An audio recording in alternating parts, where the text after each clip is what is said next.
Budget 2023 की तैयारियां शुरू हो गई हैं। अलग अलग हितधारक अपने अपने सुझाव और मांगे सरकार के पास पहुंचा रहे हैं।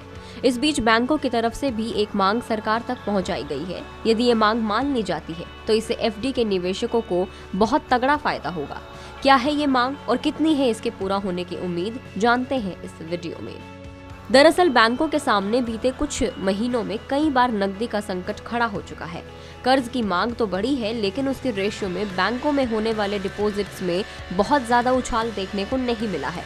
ऐसे में बैंक्स ने फिक्स्ड डिपॉजिट को आकर्षक बनाने के लिए वित्त मंत्री निर्मला सीतारमण से 5 लाख रुपए तक के फिक्स्ड डिपॉजिट को टैक्स फ्री किए जाने की मांग की है।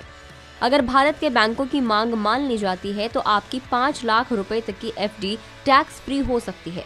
इकोनॉमिक टाइम्स की एक रिपोर्ट के मुताबिक बैंक पैसा जुटाने के लिए एक समान अवसर की मांग कर रहे हैं, क्योंकि उनका मानना है कि म्यूचुअल फंड और ग्राहकों को टैक्स में छूट देने वाली इंश्योरेंस कंपनीज की तुलना में उन्हें नुकसान होता है। अगर 5 लाख रुपए तक की सीमा की जाती है तो इससे निवेशकों को काफी लाभ होगा। फिलहाल नेशनल सेविंग स्कीम्स यानी एसएससी, म्यूचुअल फंड की ईएलएस स्कीमें और बीमा कंपनियां टैक्स फ्री सेविंग प्रोडक्ट्स उपलब्ध कराती हैं, जिसमें निवेश पर निवेशकों को टैक्स छूट मिलता है। बैंकों ने इस सेविंग प्रोडक्ट के सामने 5 लाख रुपए तक के फिक्स डिपॉजिट को भी टैक्स फ्री करने की मांग की है। रिपोर्ट में कहा गया है कि भारतीय बैंक संघ आईबीए ने बैंकों की ओर से सरकार से कॉन्टैक्ट किया है, जिन्होंने हाल ही में देखा है कि जितनी तेजी से क्रेडिट एक्सपेंशन हो रहा है उतनी तेजी से डिपॉजिट ग्रोथ नहीं हो रही। आईबीए अभी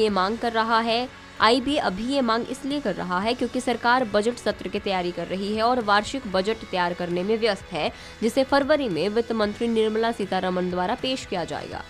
साल के इस समय में वित्त मंत्रालय सभी हितधारकों के साथ परामर्श करता है और उनसे सुझाव प्राप्त करता है।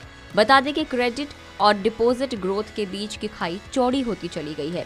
नवंबर महीने में क्रेडिट डिपॉजिट ग्रोथ में 9% का अंतर रहा है। क्रेडिट ग्रोथ 17% रही, जबकि डिपॉजिट्स में केवल 8.2% की ही बढ़ोतरी देखने को मिली है। कुल banking deposit 173.7 lakh crore rupees है। क्रेडिट टू डिपॉजिट रेशियो पिछले 1 साल से बढ़ रहा है और इस अवधि में 5% से अधिक अंक चढ़ते हुए 74.4 पर पहुंच गया है। दरों में वृद्धि के बावजूद बैंक डिपॉजिट बीमा योजनाओं, जो उच्च टैक्स फ्री रिटर्न प्रदान करती है, और टैक्स बचाने वाली म्यूचुअल फंड योजनाओं के आगे कम ही है। बैंकों ने वन टाइम सेटलमेंट स्कीम से होने वाले लाभ से चुकाए गए टैक्स पर भी राहत मांगी है।